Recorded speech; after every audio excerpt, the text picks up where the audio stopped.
Bismillahirrahmanirrahim. Assalamu alaikum, everyone, and welcome to another episode of the Islamic Literary Society's uh, podcast. Um, Today, we have a very interesting scholar, writer, and journalist, and a very, very interesting book that's very relevant in our time. Matthew Carr is a writer, journalist, blogger, author of several books of non-fiction, including Blood and Faith, the book that under discussion today. Has written for various publications, including New York Times, The Observer. Fantastic. Well, thank you for coming to the program and your time. My pleasure. Thank you for inviting me. And the book that we are discussing is this called Blood and Faith, which was published some time ago. But like I said, it's more relevant now, I believe, with what's going on in the world than perhaps it was when it was initially published. What motivates an author to go out of his way to write a book of that sort? Because it's easy to write books that you're kind of within, but so for someone to go to someone else's culture and examine it is something else.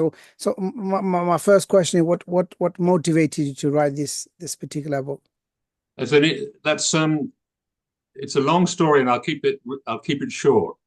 I guess in 1992, I was living in Spain, in Barcelona, and that was the first year in which I heard of the Moriscos, who were the Muslims who've been forcibly converted to Catholicism in the late 16th century. And I'd never heard of them before. Like many people, I assumed that everything ended, or everything connected with Islamic Spain ended in 1492 with the fall of Granada, Columbus, and all this. That was the anniversary of the quincentennial was going on when I was in Barcelona. So I was struck by the way this was being remembered as a very sort of triumphant anniversary, quite often on an official level, ignoring the darker sides of this history, not only what had taken place in Spain, but what had taken place in the so-called, what they used to call the New World.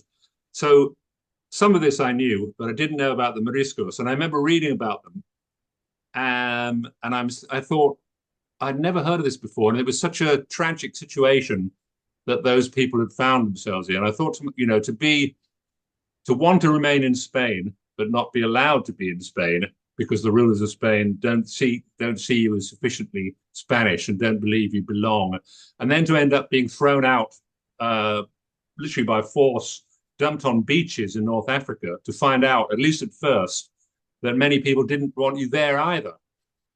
So they were literally stripped of their identity by this ruthless religious politics, And I thought to myself, this would be something to write about one day, maybe, but I never really thought I'd have the confidence to do it, because I knew it was kind of very specialized historical material. There are a lot of people who've been working on this subject of the Moriscos for years, and without them, I could not have written the book that I ended up writing. But then, after 9/11 in the 21st century, I became more and more aware of how this creation of the Islamic enemy in Europe was taking place in modern ways. I remember writing a long piece about Eurabia, this conspiracy theory that had the idea that there was a secret conspiracy going on to turn Europe into a Muslim colony. We see some variations of that conspiracy going on now, with variations of the white replacement theory and so on. And thought at the time, the Moriscos just kept coming back to my mind. And I thought to myself, well, I should try this, because I don't think enough people know about it. I knew that and as I went into it, I realized there's like an intense and long body of scholarship dedicated to this subject, and I felt when I first approached it quite nervous about even going there, because, when you do a book like this, as you suggested earlier, you're entering new territory in culture, time, space. But I thought to myself, okay, I'm going to try this, because I think the world should know about this. It should not just be a subject discussed by academics in the world of academia. Obviously, I used a lot of academics and a lot of academic work. It would have been impossible to write my book without the work that they'd done, and I pay tribute to them in my acknowledgements. But that was my aim, to do that, to enter that world, is to try and understand it, to try and understand what had happened, why it had happened, and to see what, if any, lessons could be drawn for our own era. I mean, Was it really. I mean, it's a very large book, and it's packed with information and certainly a great contribution. I mean, you mentioned one thing, and I've written a number of questions, but I think to kind of an extension, you mentioned the Muslims are thrown out or asked to leave. Were those Muslims not Spanish? They were convert. So even the Spanish, the original, the native Spanish who became Muslim, they were kind of thrown out. And do you think it was the religion itself, or was it the culture? What was it that kind of makes you others? And this is important, especially in the context of today. It was that's a really important question, and to answer it, you have to look. First of all, you have to understand the concept of religion and culture was quite different in the 16th century to what it is now. The politics and religion were almost inseparable at the level of rulers and government. The philosophy of that time was who rules decides the faith. And in Spain's case, Spain was an unusual situation because Spain had been under different forms of Islamic rule for about 800 years. Not all of it, because there was a long period of the so-called Reconquista in which, a lot of Spain was Christian for a very long time. But you'd had this long, very unique situation in which you had Christians, Jews, and Muslims living alongside each other in a state that was nominally part of Christendom. So when Spain's Catholic rulers, Ferdinand and Isabella in 1492, when they completed the Reconquista with the conquest of the last enclave of Islamic Spain, they were faced with a situation, from their point of view, they didn't want either Jews or Muslims living in their country. They regarded them as the antithesis of what a Catholic society, a Catholic state should be. But the problem was what to do with them and how to deal with them. So in the case of the Jews in 1492, Ferdinand and Isabella gave the Jews who had not been converted an ultimatum. They said, you either become Catholics or you leave the country. So something like 150,000 Jews decided not to convert to Catholicism and left. And the Muslims were not given that choice at that time. And one of the main reasons for that was, there were two really: the security situation, first of all.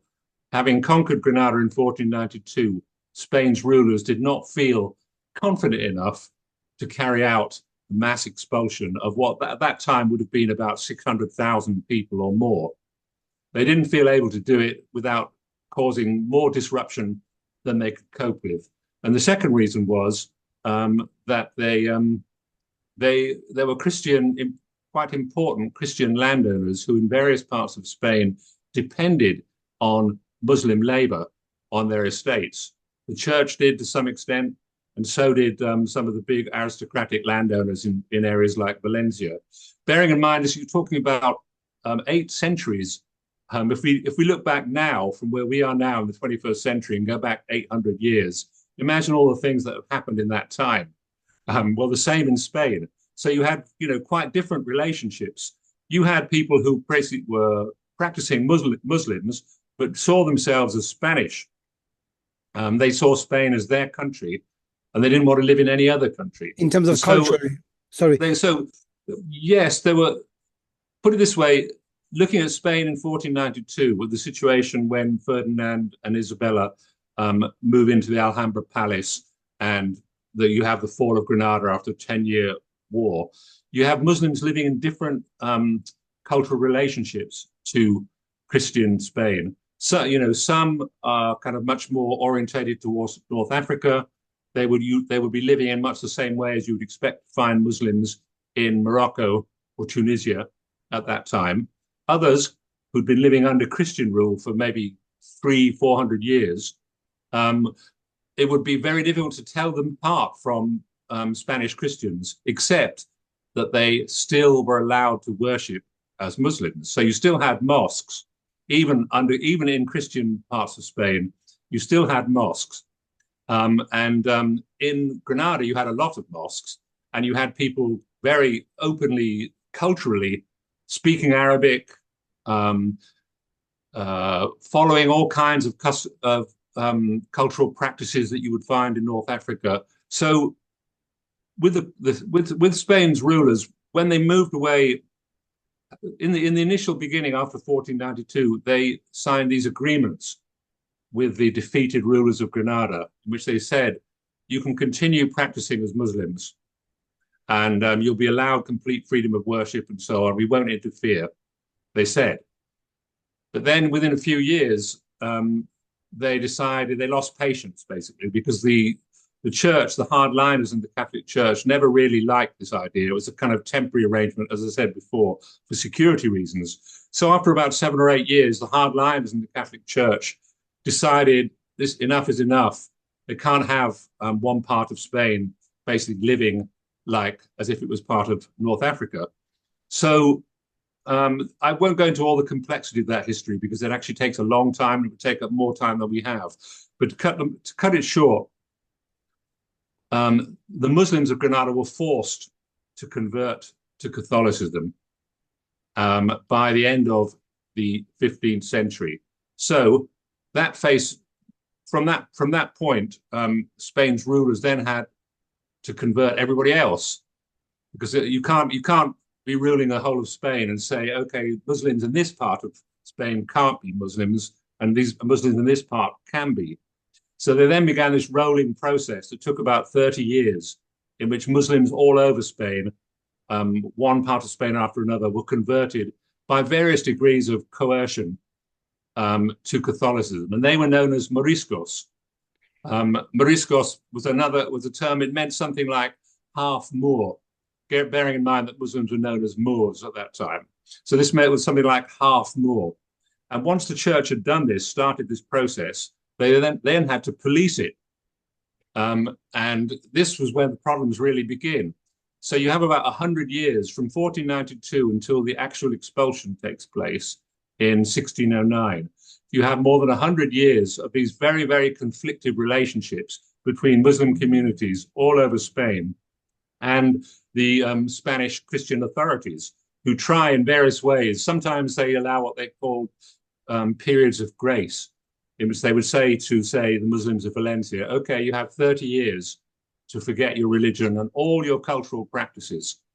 And then at the end of 30 years, we'll have another conversation. Well, but of course, this didn't happen, because quite often you would say, have a Muslim community in Valencia, in rural Valencia. They would never see a priest. They had no idea what was expected of them, of their new religion, the religion that had been imposed on them, and they were losing contact with their old religion.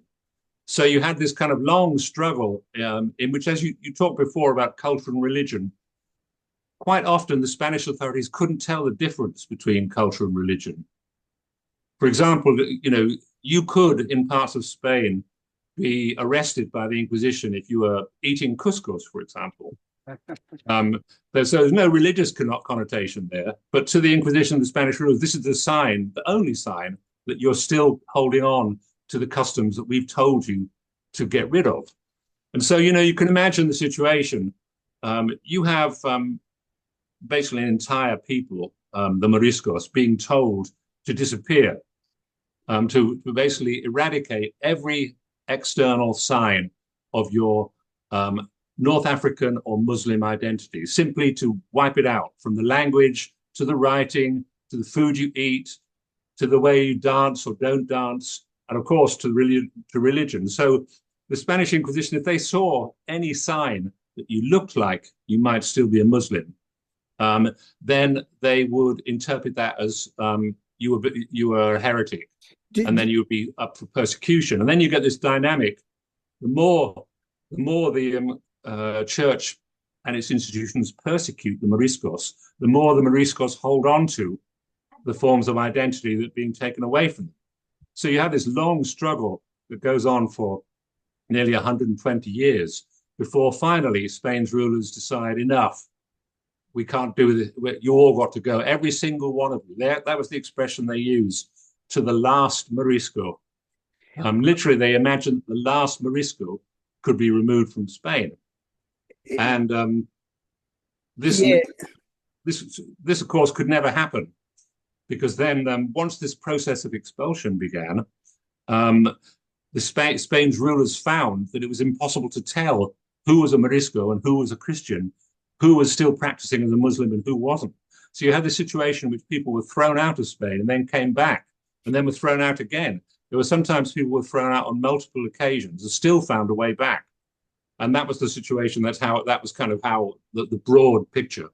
there is a first thing you mentioned that really kind of somewhat scared me, and at the same time made it was kind of opening to continue reading the book. You mentioned that within 2.5 years of your researching this book, you see a similar attitude, a link between the Muslim of 16th century Spain and the Europe of today, in terms of understanding, in terms of the relationship. And what I'm trying to say in so many words is that, is there a fear that we may experience those kind of attitude toward the Muslim, not directly, but still exists. In other words, the Muslims are never part of Europe, starting from the 16th century till now. Do you feel that this is happening, or it's going to happen, or what do you understand of this kind of historical as well as contemporary relationship? I think when I was writing that book, I was also, I was always conscious that you can't overdo these comparisons. There are, as I wrote the book, certain similarities did occur to me, which we can discuss in a second. But it's also very important to remember the context was very different. The political the expectations of what a society should be like were very different. For example, you mentioned Europe just now. In those days, people thought more in terms of Christendom. They didn't necessarily think of Europe the way we see it now. They certainly didn't think of Europe.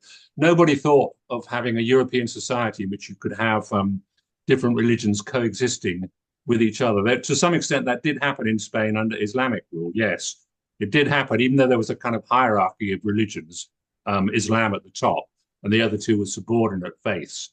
So, but nevertheless, there was a kind of coexistence that was very different to the kind of very intolerant, ruthless religious politics that you see in the 15th and 16th century. So understanding that is very, very important because, then, for example, there was one thing which can seem to be similar is the obsession with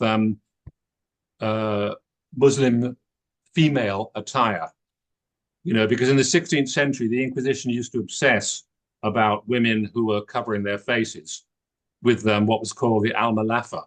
But they weren't, the reasons why they obsessed about it were not the same as they are today. In the 16th century, Inquisition officials, they thought that Muslim women were covering their faces in order to have clandestine romantic relationships. That's what they believed. And they believed that this would corrupt Christian women. In fact, Christian women did cover their faces as well. So they didn't like this. But obviously, it's quite different to the way, say, the niqab is seen now in Europe. But what is striking is how in a different society like ours, a supposedly secular liberal societies like ours, particularly the right, obviously, right-wing politicians have kind of fixated on signs of Muslim difference.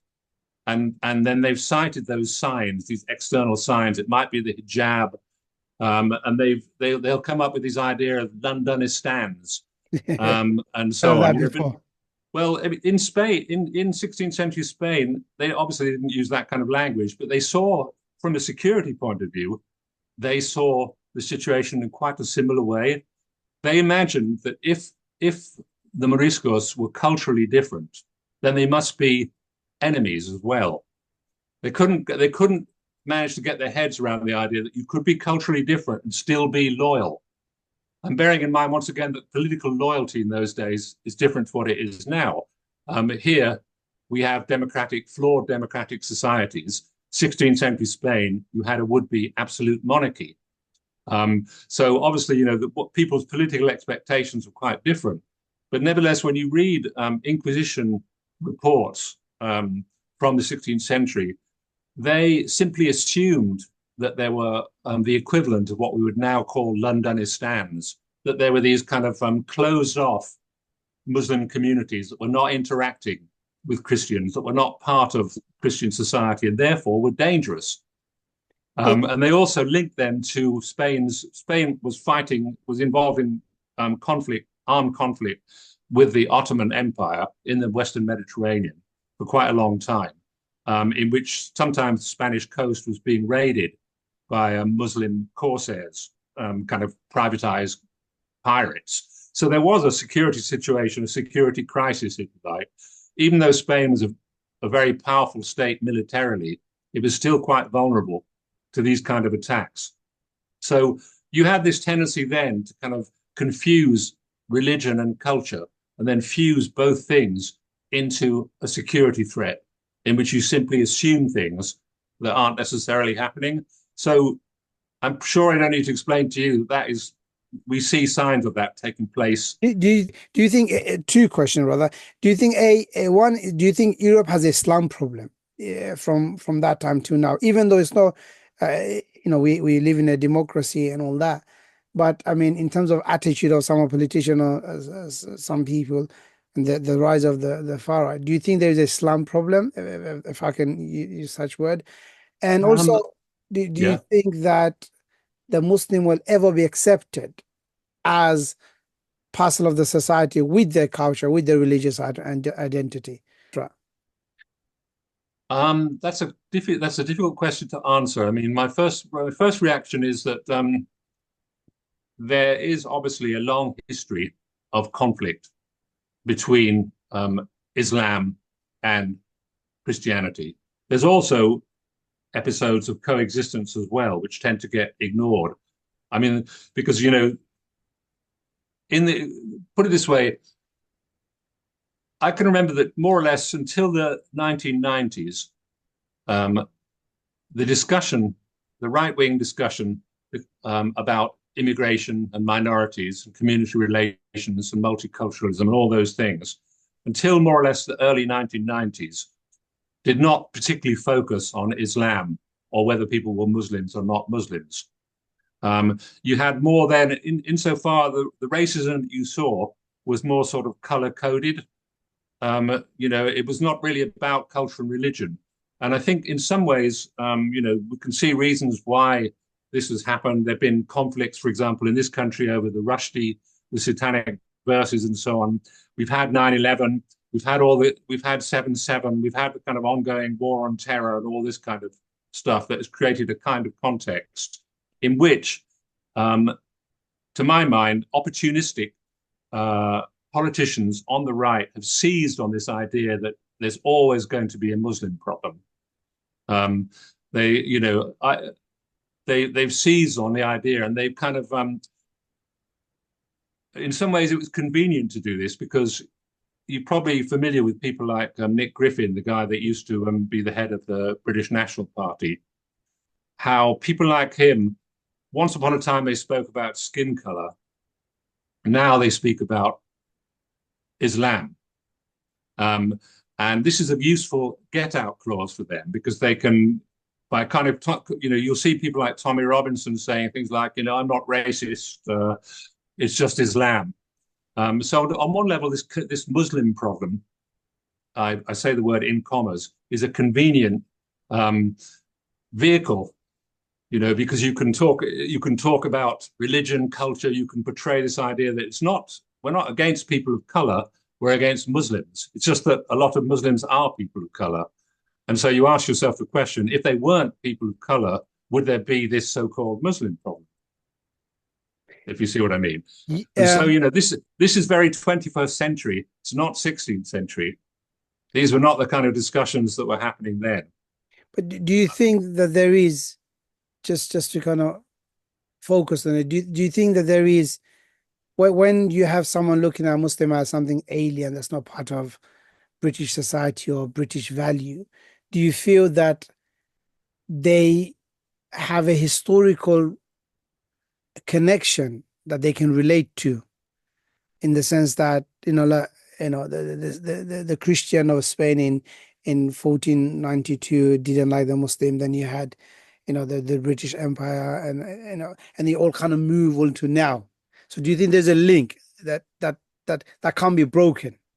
We will never be part of, the Muslim will never be part of the society, no matter how much, even like you mentioned in your book, that even if when the Spanish Muslim, they changed their faith and they converted to Christianity, even then there was a bit of a suspicion: are they really Christian? Are they really from us? So do you think that suspicion still exists, even though if people are born in this country and you have a white convert, and so on and so forth? So how do you navigate through this?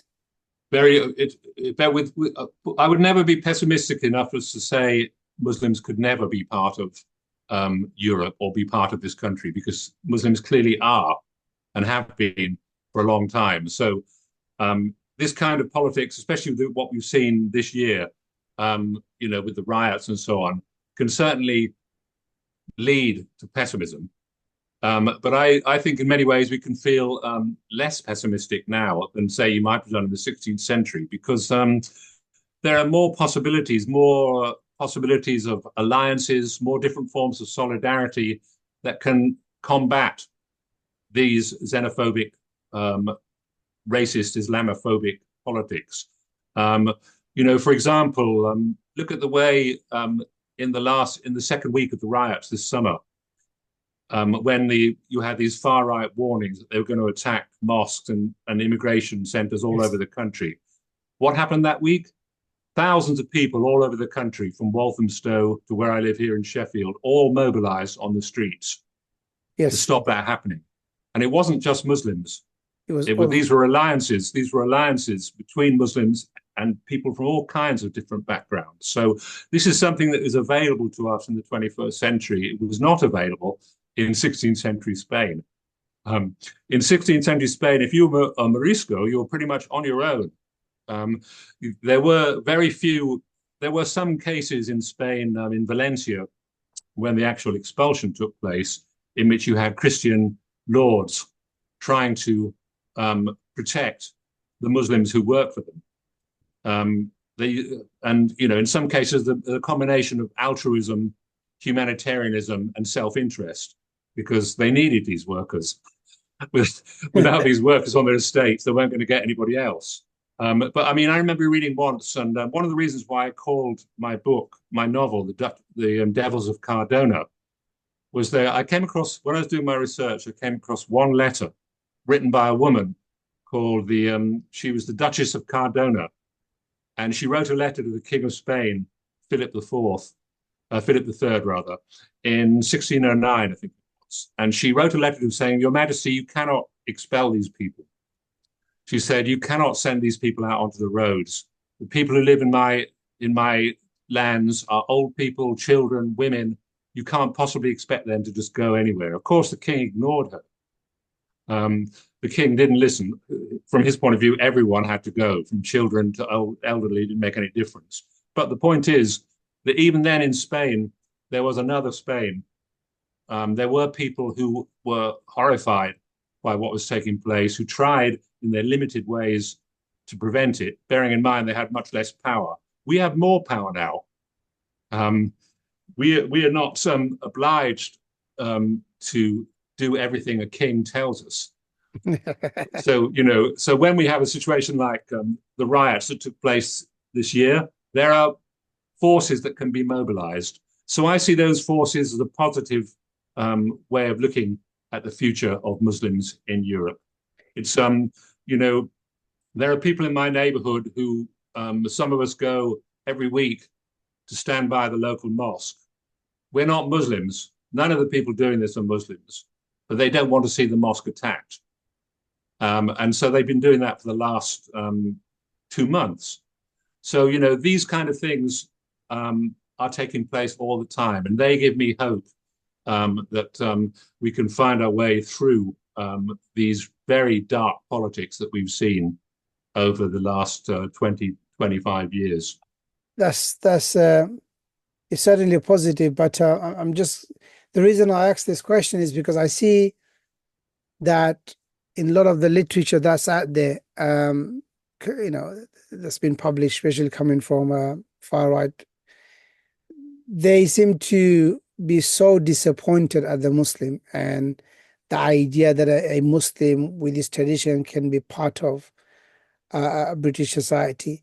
So what I want to kind of move on to now is do you think what was the cultural relationship uh, that among the common folks, right? So your next door neighbor, your next farmer, how did they react with the Muslim? Did they overnight, saw their neighbors as someone who's enemy, or was there kind of a gradual progress, or was it? Um, I think in Spain, um, the actual expulsion took place between 1609 and 1614.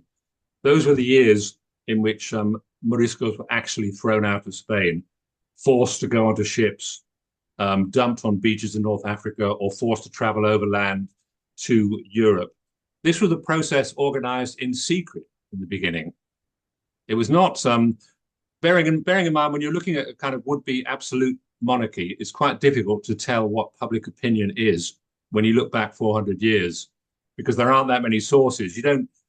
It's quite difficult to know what the average man or woman on the street was thinking because it's not written down for the most part. The things that are written down are the decisions that the statesmen took, and the kings and the bishops and the archbishops and so on. So you don't really get the same kind of you can't really know exactly. And the answer to your question is there was the possibility of both things, depending on what was taking place. For example, in 1568 to 1566, it was, yes, the Philip II of Spain issued this famous Pragmatica. It was a royal document, and it was aimed at the Moriscos of Granada, only Granada. Bearing in mind what we said before, that the Moriscos of Granada were the most North African of all the Moriscos, the ones who were most closely aligned with kind of North African culture. The thing is, in the mid-16th century, they still were. And the Spanish crown didn't like this. They thought they'd had enough time. They should have become Christians by now. So they basically ordered them. They said, within 2 years, you have to stop everything you do that defines you as a Muslim or a Morisco. So no public bathing, no speaking in Arabic, no writing in Arabic. All forms of Muslim dress have to stop. And bearing in mind, people couldn't go to Primark in those days to buy new clothes, so the practical thing is one thing. If people were told, bear in mind that a lot of these people were poor people, they couldn't just change clothes, even if they wanted to. So to give people this choice, like in 2 years, you have to stop speaking your language, literally stop speaking it. Imagine if somebody did that now. Imagine, think how long it takes to learn the language of the country you live in. I mean, I lived in Spain for 9 years. I mean, my Spanish is okay, but it takes time. So when you have a king back then saying, right, you have to stop everything in 2 years, this was a recipe for disaster. And it produced a ferocious rebellion known as the War of the Alpujarras, which is actually one of Spain's, the most violent civil wars in Spanish history until the Spanish Civil War of the 20th century. So after that, you have a very different mood amongst the public.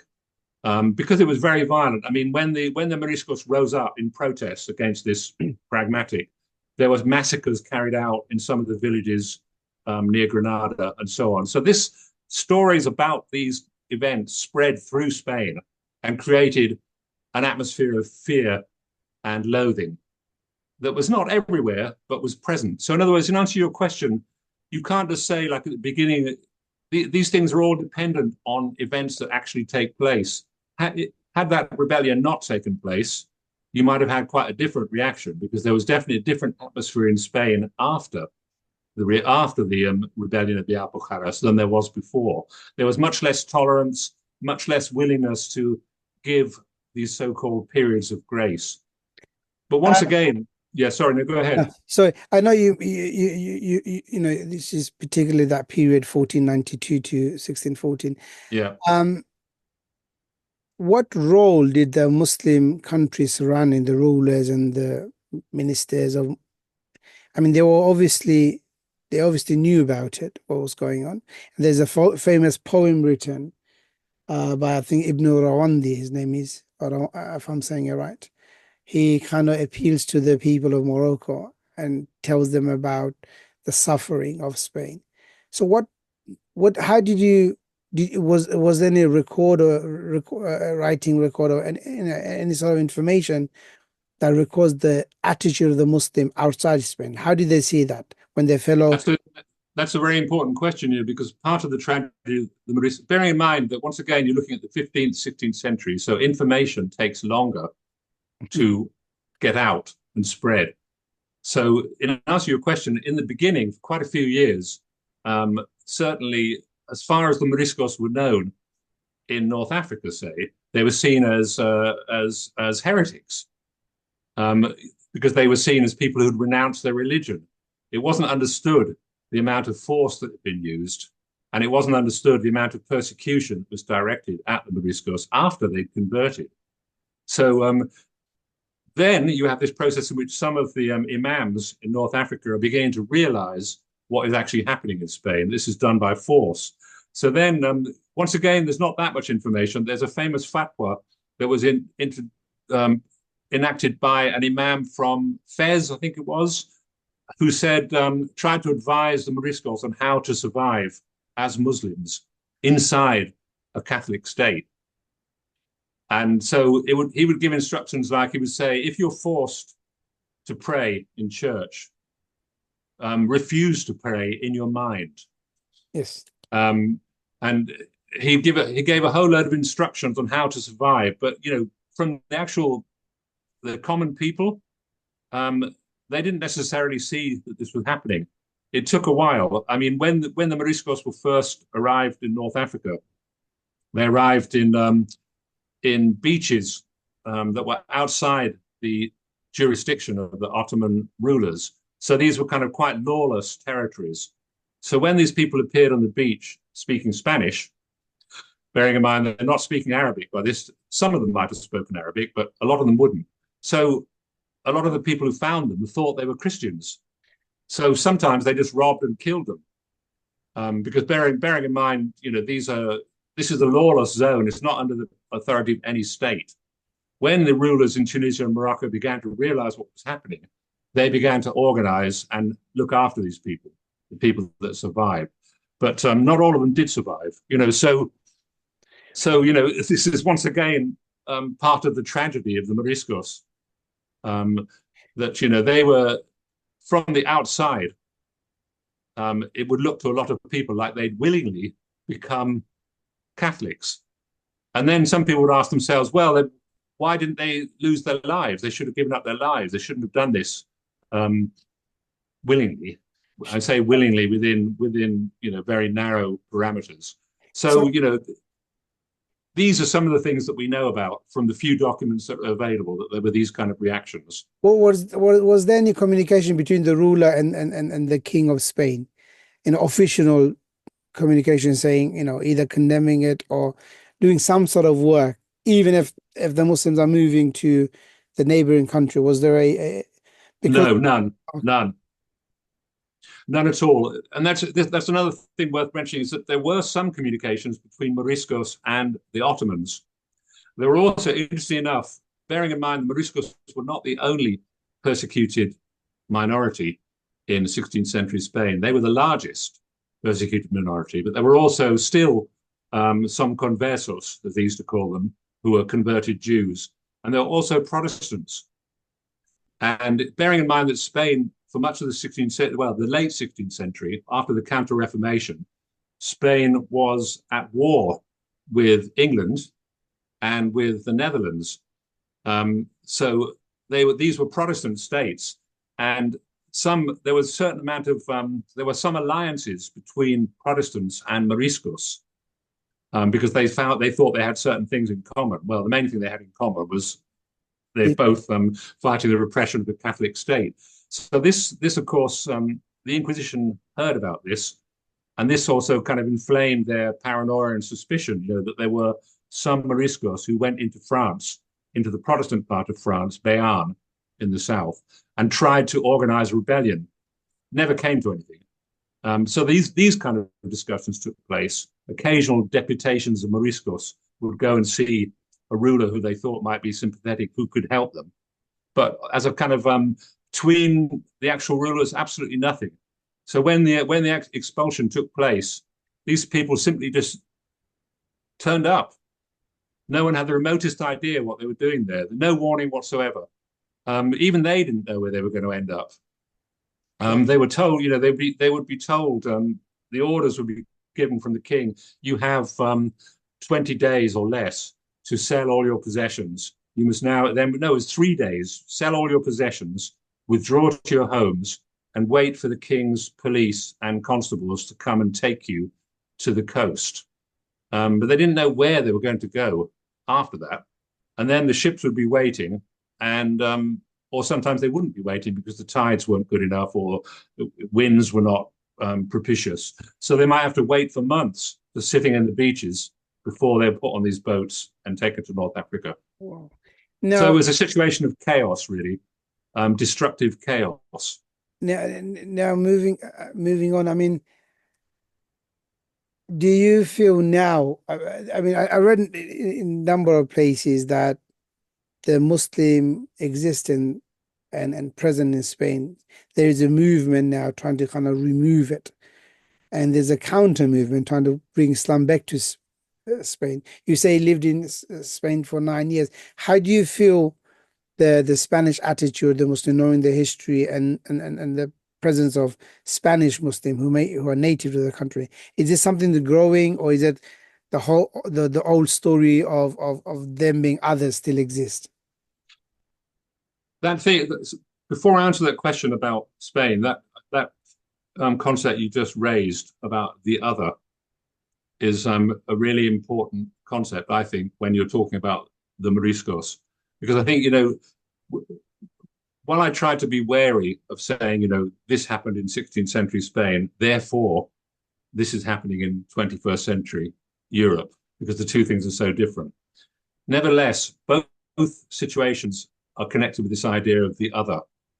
These ways that societies have, that apparently powerful social majorities can create this idea that they are being attacked or threatened by the other.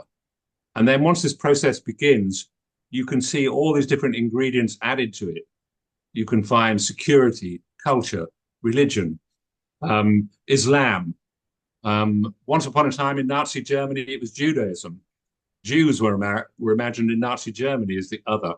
And some of the things that were said about them are not entirely different to some of the things that are being said about Muslims right now in Europe. So in other words, this idea of the other is a flexible set of processes that can take a different form in every historical period. So in regard to Spain, I have not lived in Spain since the 1990s, so I can't say that I'm absolutely up to date in what has gone on there. In the 1990s, Spain was beginning to change for the first time from being a country of emigration to a country of immigration. And you could see that happening then. And I remember in those years, you had a difficult campaign to open the mosque in Granada. A difficult campaign, but it succeeded in the end because there is a mosque in Granada Yes. now. So you had that. But I don't remember that Islam was perceived as a particular anything to worry about at that time by the right. But then now, of course, we live in different times, and we now have Vox.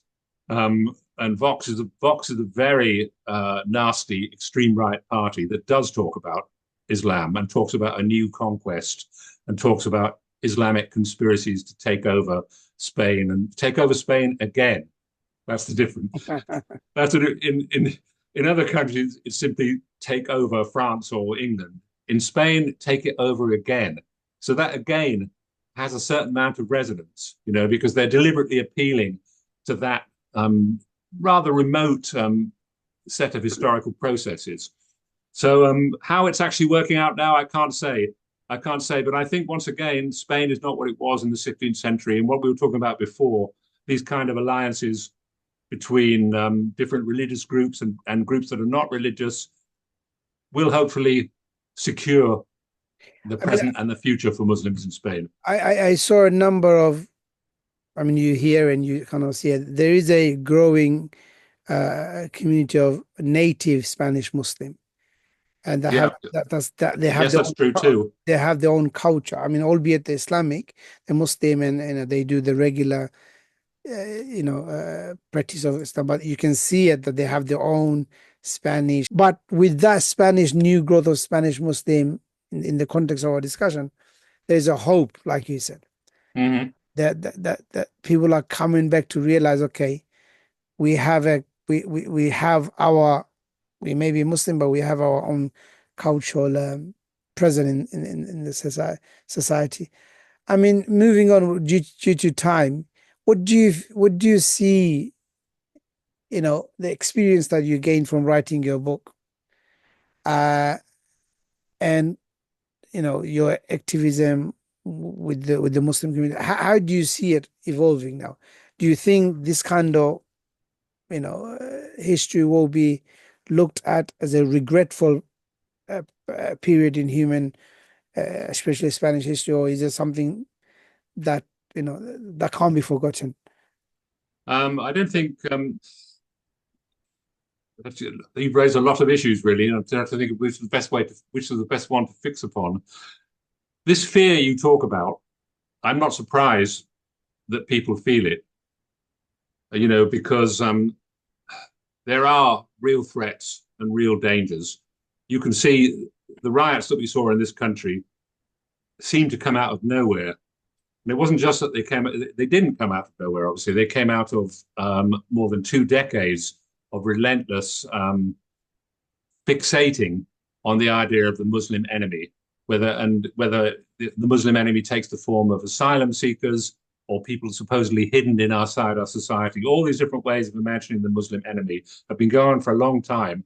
Or And we have, yes, or get sorry. or getting a five-star hotel from the government? Exactly. Well, but this is in that case, this is how you see this kind of overlapping of kind of old sort of color-coded racism and the kind of Islamophobic kinds. The two fused together in the riots. On one hand, the idea was it might have been a Muslim from Rwanda, a curious concept, but nevertheless, that's what they said. Who had killed those children in Southport? A lie. But the point of the lie, why the lie is a perfect lie for people who want to engage in these kind of persecutory politics, because you've got a Muslim and is also from Rwanda and is also an asylum seeker.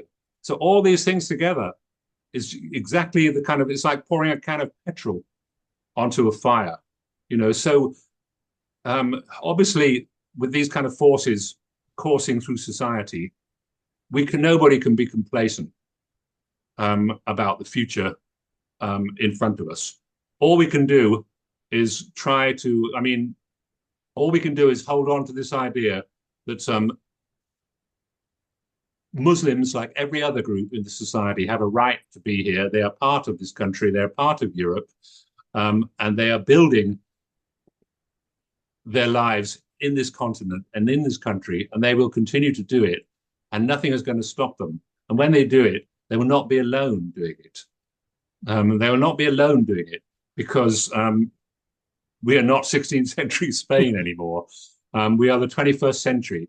And even though we aren't as progressive as we like to think we are, and even though every society can go backwards as well as forwards, we have the potential, at least, to create a society in which we don't see things like the expulsion of the Moriscos or the Holocaust or all the other forms of imagining and persecuting the other. It's a difficult business. It's a difficult world to be involved in, seeing these kind of very dark forces unleashed. But every generation has to deal with them. You never get. There's no situation in which all these battles have been won. they have to be fought over and over again. It's a tragedy, but it's a tragedy that enables us to fight for the future that we all want. Well, that's a great point to end our conversation. So thank you for joining us, and I hope to see everyone in the next episode. Assalamu alaikum.